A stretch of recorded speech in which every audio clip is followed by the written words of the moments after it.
All right. I think this will be the last one for the day because these are taking a while to render. I read your economic philosophy and your bachelor economics and how you talk about human time being the thing of value, which is identical to Karl Marx's labor theory of value. So would an acknowledgement of the fact that human time is what is most worthwhile fix a lot of social problems of today, such as large multinationals that frequently betray their fellow countrymen to produce goods and services of inferior quality and questionable ethics? For example, plastic intakes on cars, phones without a removable battery, crappy phones with crappy movies with a stupid plot, crappy games with transaction porn, the list goes on. So my question is, are you a closet commie in denial? All right. No, I'm not a commie. And the reason why is whereas I believe that human time is the most valuable commodity in the world, where you're confused is because I don't know if you really understand Karl Marx's labor theory of value, which I had to look up because they kept talking about it. And I'm a simple economist. You just want free crap. That's it. Don't write a 700-page book. And that, dude, coming from a guy who never worked a day in his life, lived off of Engel's rich dad. It's not, don't overthink this, okay? Just because they wrote a 700-page book or they make you take 10, semesters of college course, it's just, we want free crap. Go look up my video of the complete works of Noam Chomsky. It's on my YouTube channel. It explains everything. Man's 82 years old. I condensed all of his life work into one sentence. You can look it up later. But the labor theory of value is that the value of an asset, commodity, they kept using capital because economists like to speak in code word, any good or service produced, is how much time, human time or labor, went into it. And not necessarily incorrect either, or I should say at least illogical. There's a logic there. And even Adam Smith, he agreed, but he says, okay, but here's a flaw. He wasn't talking about Marx. He just said he predated Marx. What he said is it should not be looking in the past in terms of how much human time went into the creation of a good or a service.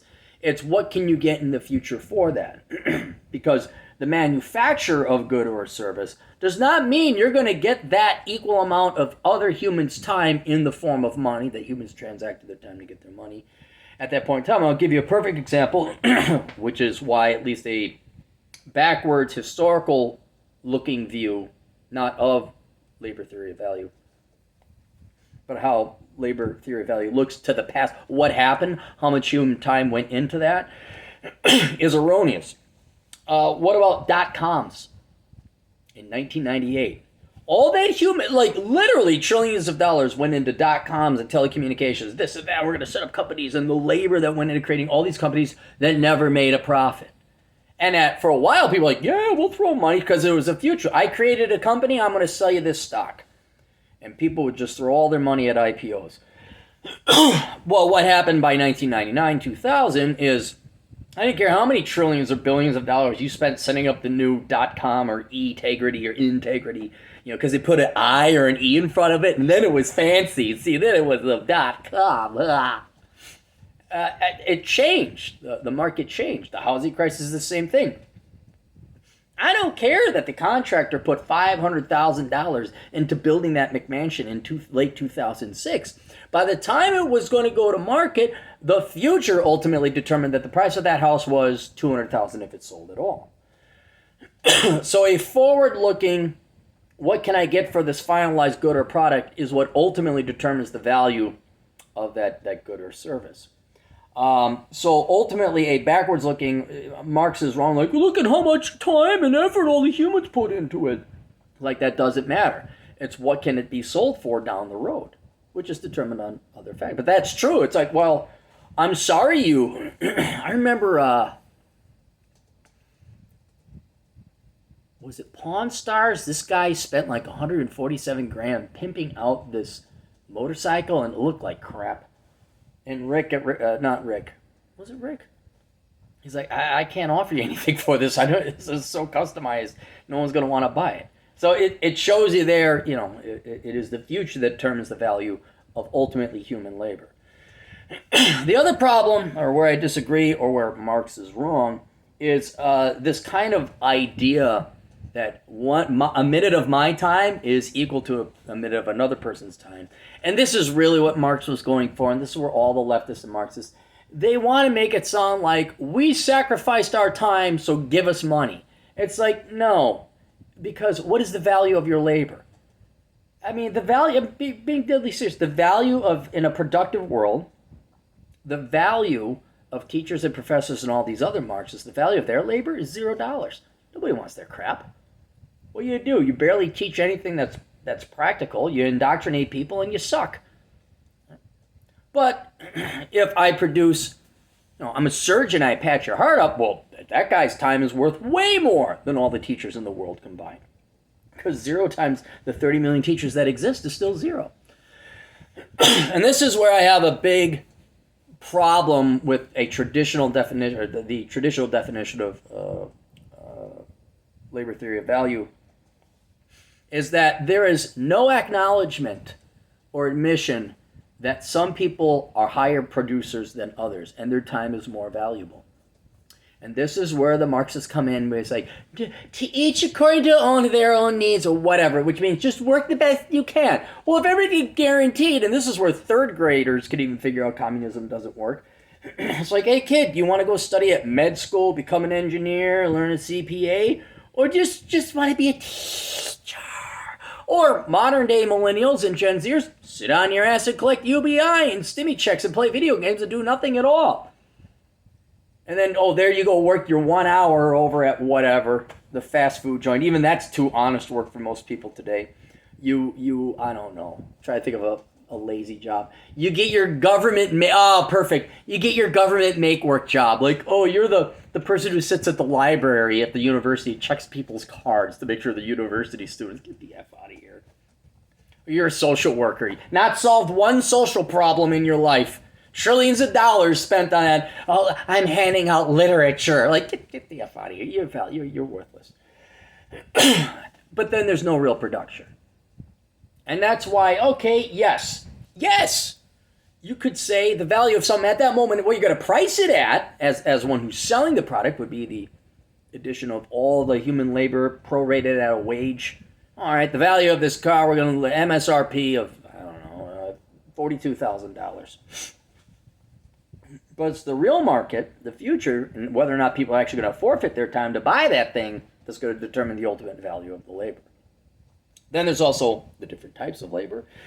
And here's why I get a kick out of it is these Marxists, you already can have your utopia. If you're that worried about labor theory of value, what they want, this is where you see it a lot in the unions, like, we do all the work, thinking that accounting, management, actuarial science, insurance, all this other stuff that goes into business, setting up an oh my God, just moving my company because the government had to, it took me at least like a month of full-time work, moving accounts, all this tedious stuff that the hammer swingers and the factory workers don't see. It's boring as heck, by the way. It's not like it's glorious. That's marketing and HR and diversity and inclusion. Talk about a waste of money. But back when we used to have blue-collar workers in the United States, we do all the work. We should own the means of production.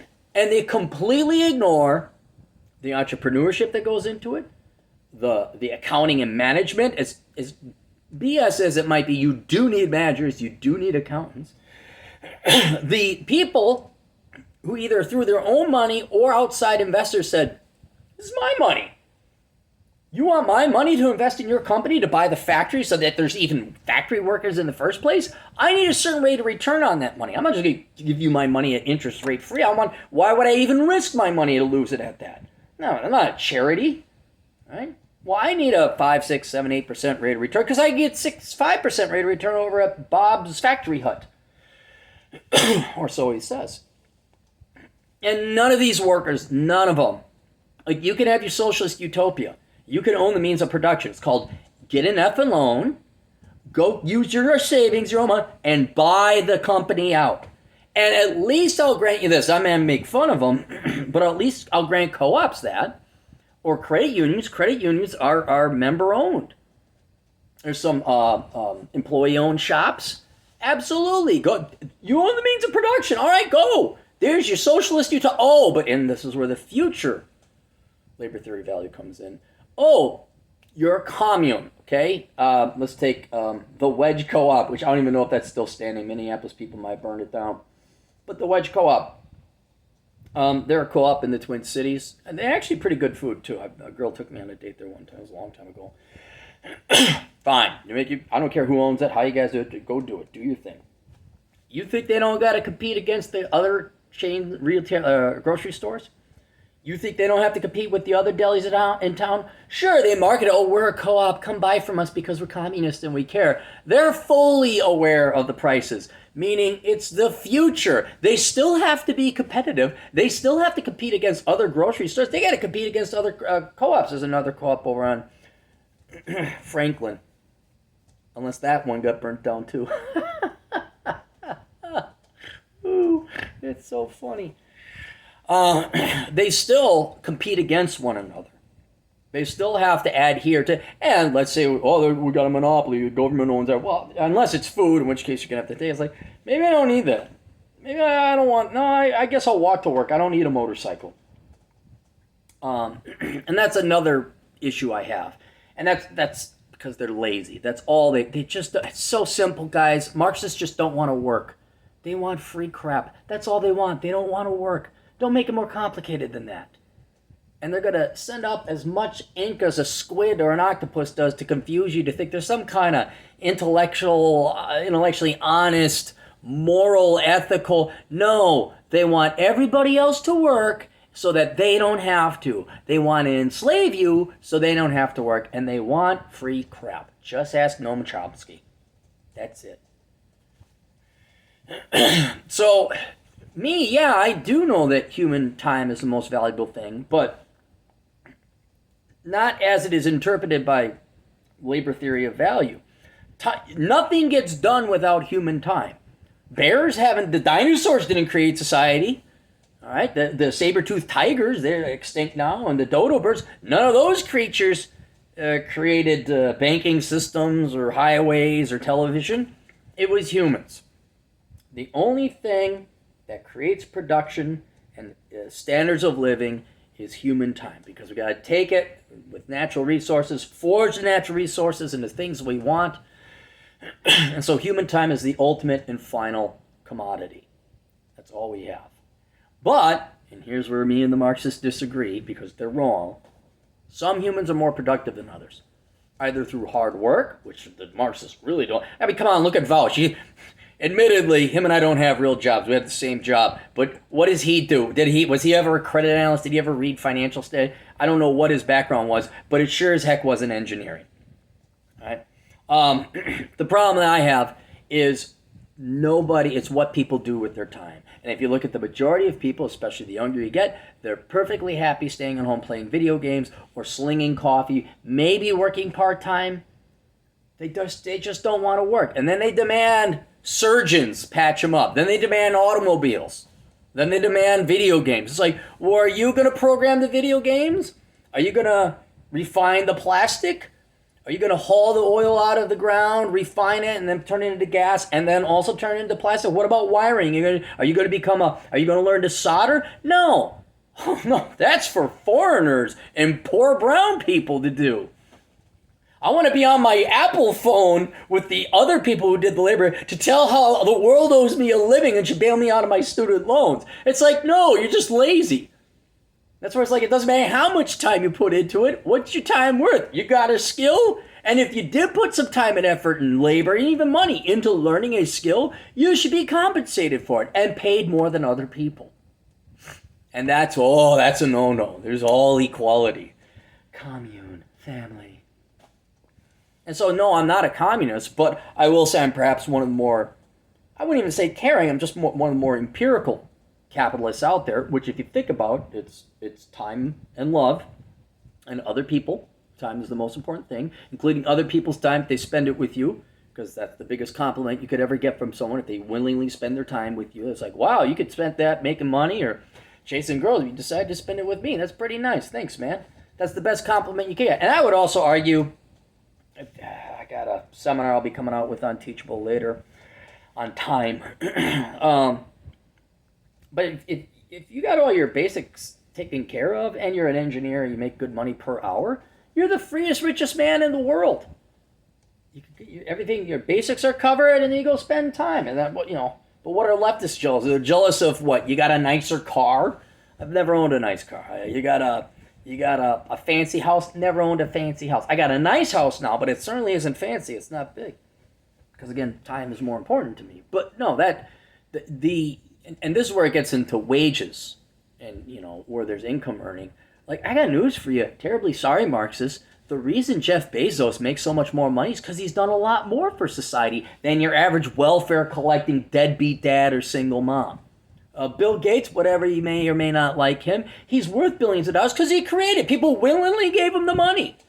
Meanwhile, we gotta go and steal money and siphon it and parasite off them to give it to somebody who keeps having kids they can't afford. And then those people, they benefited unfairly. Why? Because you were watching too much Maury Povich? Because you majored in sociology? Meanwhile, Bill Gates was working hard, programming at Don't tell me if he copyrighted zero. I don't care, nerds. History nerds, don't write in.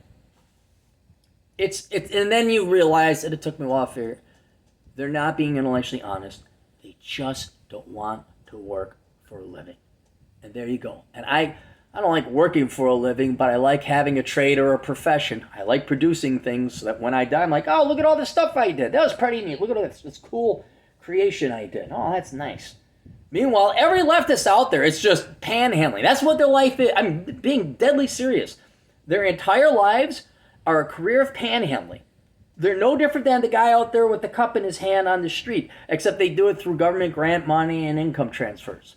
But they're not going to produce anything. They're not going to produce great works of art or start a company or create a fun game or something as simple as serve you a good sandwich because work is beneath them. They're that lazy. And they're that afraid of work. That's why they're really afraid of toil. They cannot suffer any inconvenience, any slight pain. They can't handle it. All right, that's it. Questions, answers, AstroConsulting.com. I'll see you guys later. Toodles.